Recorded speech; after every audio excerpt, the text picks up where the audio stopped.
Je passe maintenant la parole à Madame Selma El Hassani Sbaï. Je pense qu'elle est en ligne, hein. Oh. Oui, oui, je vous entends. J'espère que vous m'entendez également. Est-ce que le son est audible? Est-ce que vous arrivez à m'entendre? Oui, excellent. Écoutez, je suis ravie de participer. Normalement, je devais être avec vous à Bucarest. Malheureusement, un invité surprise, donc le Covid s'est imposé. Et donc, vous allez excuser un petit peu ma voix un peu émaillée. J'espère qu'elle est audible malgré tout. Donc, j'ai suivi avec beaucoup d'intérêt les différents éclairages qui ont été partagés depuis cette matinée. Je remercie Madame Musso d'avoir tendu un petit peu la perche sur la gouvernance éthique. Effectivement, on m'a invité à intervenir et je tiens d'ailleurs à remercier la Fondation du droit continental d'avoir bien voulu m'associer à cette belle rencontre. Donc, on m'a invité à intervenir sur la gouvernance éthique. Donc, la gouvernance durable et éthique, comme Madame Musso a pu l'observer, c'est une thématique passionnante qui interpelle fortement, qu'on ne peut plus ignorer. Elle est très dense intellectuellement, elle est à l'intersection de plusieurs disciplines, mais elle n'offre pas toujours un caractère concret suffisamment précis pour les juristes que nous sommes. Donc, je vous propose un petit peu de resserrer les éclairages en utilisant un prisme d'analyse j'allais dire, plus pragmatique, celui de la RSE. Plus pragmatique, pourquoi? Parce que, comme l'a dit Madame Musso, on est de moins en moins dans des déclarations d'intention, dans l'autorégulation et de plus en plus dans des normes donc contraignantes. Et donc, bien sûr, à partir de là, il y a plus d'intérêt pour les juristes de envisager d'une manière transversale la RSE comme un mode de gouvernance, de régulation des entreprises, un mode alternatif. Parce qu'aujourd'hui, le succès de l'entreprise ne se réduit plus à des agrégats comptables, à des agrégats financiers, c'est un succès global, c'est une performance transversale et c'est d'ailleurs, c'est pas un luxe, c'est pas un choix, c'est devenu un besoin de la compliance, de la gestion de la sécurité juridique, de la rentabilité à long terme. Et la crise financière de 2008 a montré de manière éclatante combien, j'allais dire, cette gouvernance de huis clos entre les actionnaires et les dirigeants peut être absolument dangereuse, délétère pour l'existence de l'entreprise elle-même. Donc, moi, je défends vraiment très fortement l'idée que la RSE, la gouvernance de la valeur partagée, c'est plus un luxe, ça devient une obligation, une contrainte, un choix raisonné. Et c'est à partir de là, justement, que ça devient quelque chose qui a beaucoup plus de chances de s'implémenter dans le terrain pratique de l'activité entrepreneuriale.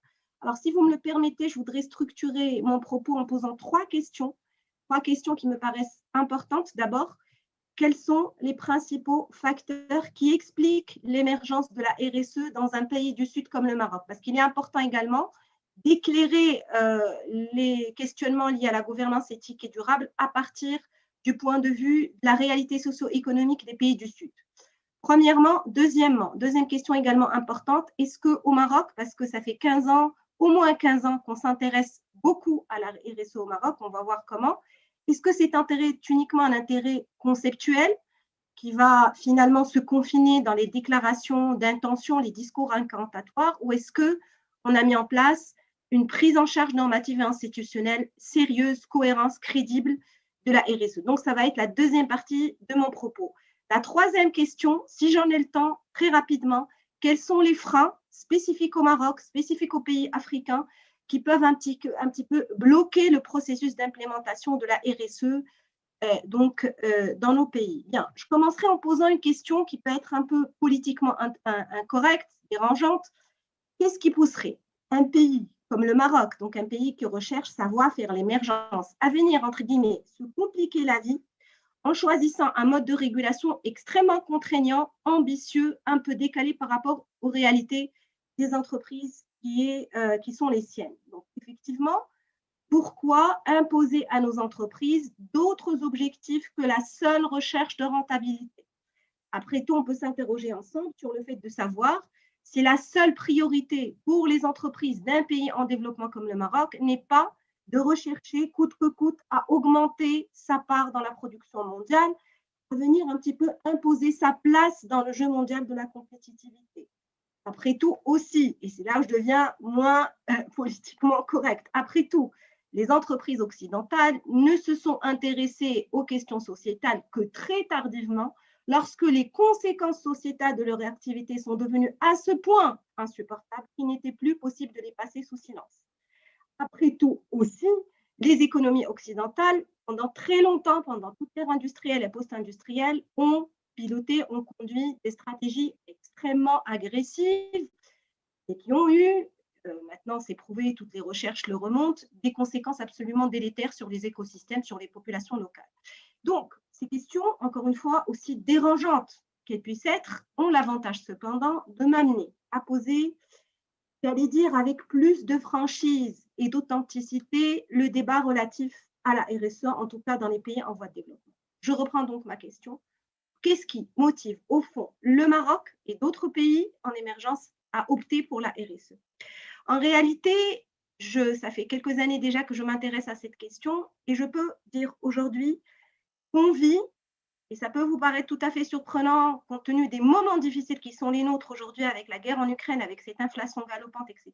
Mais on vit, par rapport à la RSE, par rapport à la gouvernance éthique et durable, une temporalité favorable. Une temporalité favorable, pourquoi? Parce qu'on a une convergence entre les choix politiques et les besoins, les demandes du marché, en particulier par rapport à la reprise post-Covid.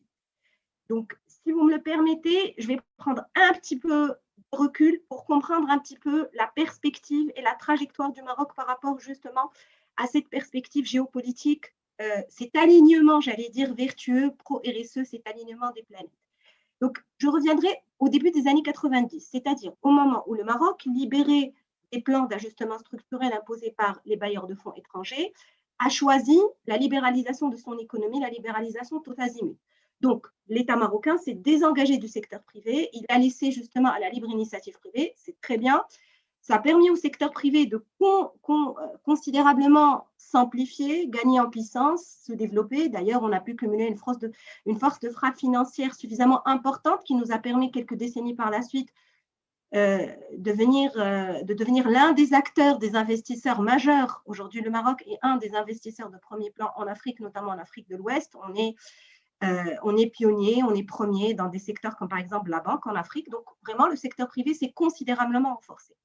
Le problème, c'est que cette montée en puissance s'est faite avec une exacerbation très importante des disparités sociales.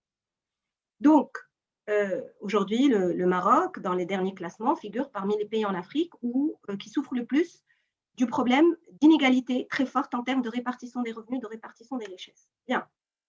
Alors, il s'est passé un moment où l'État marocain était confronté à deux choses un peu contradictoires, deux mouvements contradictoires. D'une part, une montée des contestations sociales, des contestations politiques face justement à ces disparités sociales très fortes. Et puis, d'autre part, le caractère forcément limité des ressources publiques. Donc, il y a maintenant une vingtaine d'années, les pouvoirs politiques marocains ont eu une prise de conscience. Ils ont souhaité faire du secteur privé, donc de l'entreprise privée, un partenaire à part entière de la croissance inclusive qu'ils ont souhaité impulser, parce que c'était absolument indispensable pour aller de l'avant. Donc, ce sont donc des attentes sociétales fortes exprimées par les pouvoirs politiques marocains à l'égard des entreprises privées. Ces attentes vont être formalisées. Donc, il n'est pas inutile de m'arrêter très rapidement sur les principales étapes très importantes qui sont des étapes clés pour l'émergence de la RSE au Maroc et pour la formalisation de la RSE. Tout d'abord, l'adoption d'une initiative très importante au Maroc qui est l'INDH, l'Initiative nationale pour le développement humain. Dans cette initiative qui a été d'ailleurs classée en 2015 par la Banque mondiale parmi les plans étatiques les plus impactants en termes sociaux, c'est important à souligner d'un point de vue social, d'un point de vue de la RSE, c'est que pour la première fois, on a une initiative plurielle qui va venir engager l'entreprise comme un partenaire d'inclusivité, comme un partenaire de création de la valeur partagée. C'est une étape clé dans la formalisation du discours RSE.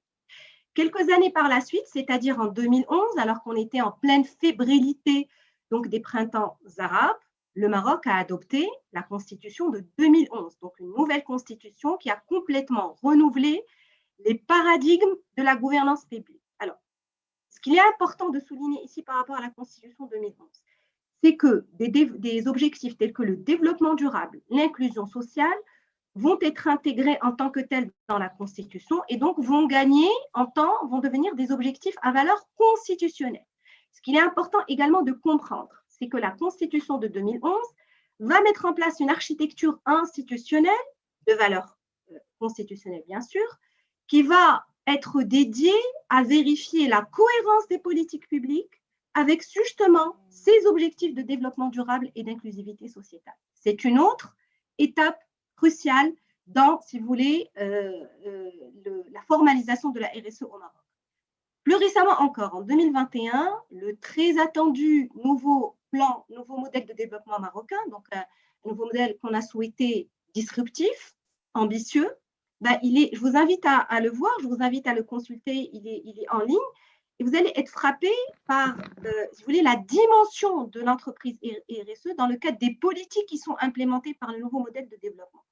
C'est dire que véritablement, la notion d'entreprise RSE est intégrée en plus haut lieu dans les pouvoirs publics, par les pouvoirs publics, donc par l'État marocain. Alors maintenant, le point de changement majeur, pour moi, c'est à partir du moment où ces choix politiques vont se mettre à exprimer une attractivité économique intrinsèque. À quel moment? Au moment où ils vont venir, encore une fois, correspondre aux besoins du marché. Donc, ici, c'est le Covid. Alors, le Covid, c'est très embêtant, effectivement, mais il a mis en place, l'onde de choc liée au Covid, a mis en place véritablement des changements systémiques et des changements extrêmement rapides. Parmi les changements les plus importants, c'est un repositionnement des chaînes de valeur mondiales. D'accord? Aujourd'hui, vous le savez, donc il y a suffisamment d'articles sur ça, il y a une demande très forte des entreprises mondiales de repositionner les chaînes de production parce qu'elles ont bien compris que la fiabilité de leurs sources d'approvisionnement dépendait aussi du périmètre géographique de leur zone de sous-traitance et de leur zone, donc de la zone d'implantation de leurs fournisseurs. Alors, donc ici, les entreprises mondiales cherchent des zones de sous-traitance le moins éloignées possible de leur marché local. Alors, le Maroc, vous le savez sans doute, a un atout clé à faire valoir à ce niveau.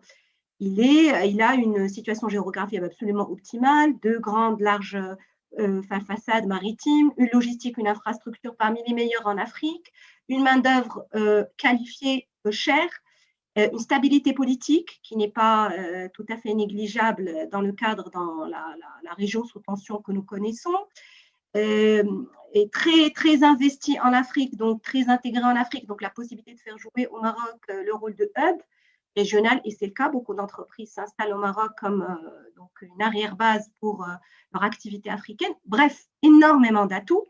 Vous allez me dire, ce n'est pas suffisant pour expliquer cette montée en puissance du discours RSE. Effectivement, il y a une pièce qui manque dans le puzzle, c'est que cette valorisation de la destination, j'allais dire valorisation géopolitique de la destination Maroc, s'est accompagnée, suite notamment à ces nouvelles normes en matière de RSE, s'est accompagnée par une exigence beaucoup plus importante des donneurs d'ordre étrangers en termes de cohésion sociétale de leurs fournisseurs. Donc aujourd'hui, les entrepreneurs marocains l'ont parfaitement compris, l'ont très vite intégré. Ils savent bien qu'aujourd'hui, pour avoir des commandes, pour gagner des parts de marché, il ne suffit plus de proposer les prix les moins chers. Encore faut-il rassurer les donneurs d'ordre étrangers par une fiabilité sociétale conforme aux standards internationaux.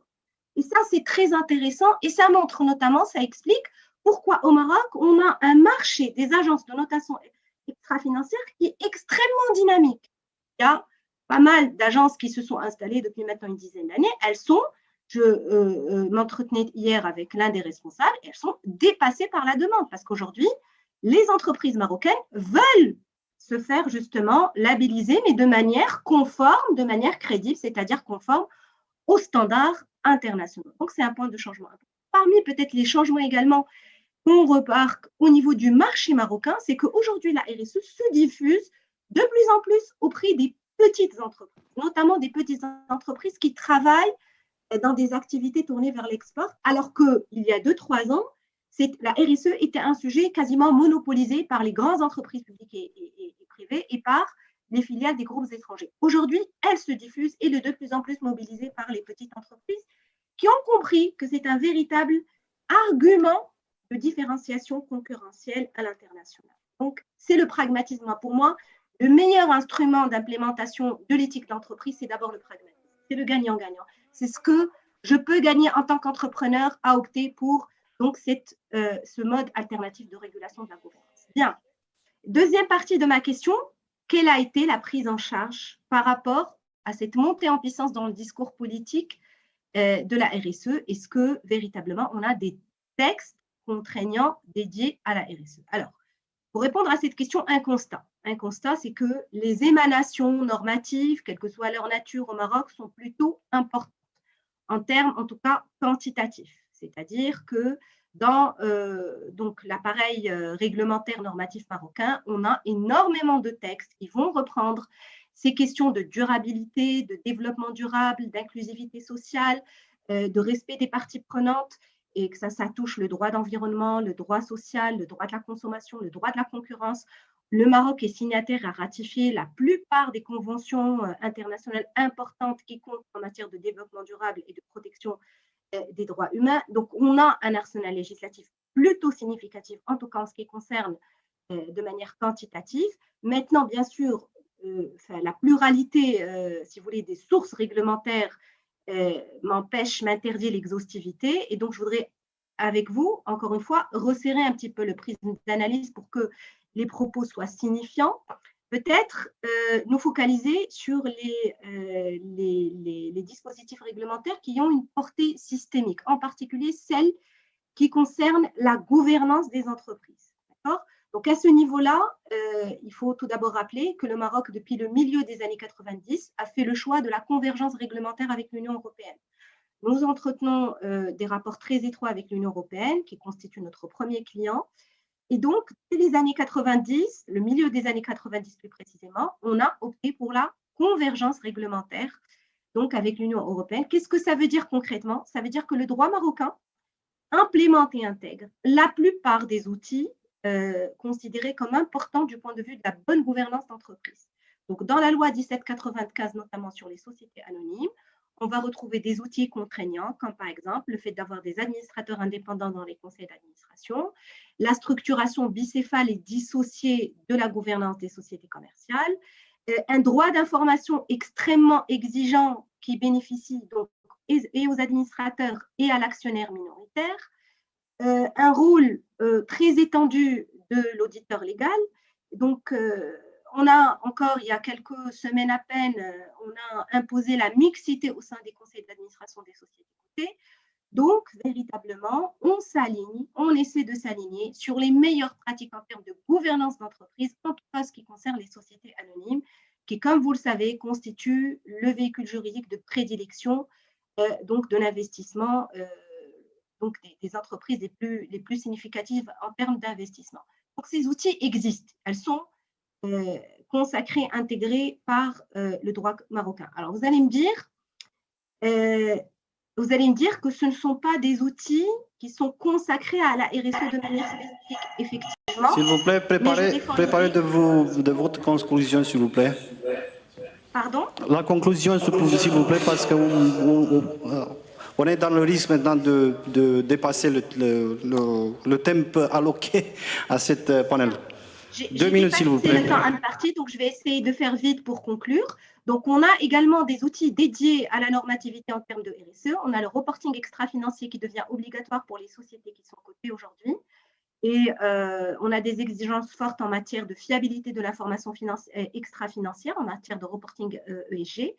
On a également un cadre institutionnel avancé qui est dédié à la finance participative, à la finance verte, aux green bonds. Donc, les autorités de régulation financière marocaines se sont beaucoup investies dans le développement d'un droit attractif en ce qui concerne la finance durable, parce qu'on a besoin justement de capitaux en matière de finance durable.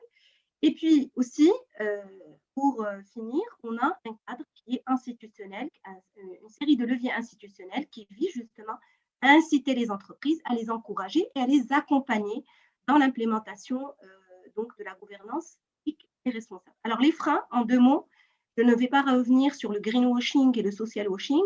Je vais revenir sur des freins qui sont intrinsèques au Maroc. C'est d'abord l'importance de l'économie informelle et c'est surtout j'allais dire, le comportement, la posture sociologique de l'entrepreneur marocain qui considère comme légitime des comportements tels que sous-déclarer l'impôt, sous-déclarer les employés, faire attendre les fournisseurs. Donc ça, c'est complètement décalé par rapport à la RSE. Et puis également, deuxième frein, c'est la complexité de l'implémentation du dialogue avec les parties prenantes dans les pays africains. Et ça, on le retrouve dans les autres pays du Sud. Et donc là, je plaide pour une hybridation nécessaire de la RSE en fonction des réalités socioculturelles africaines.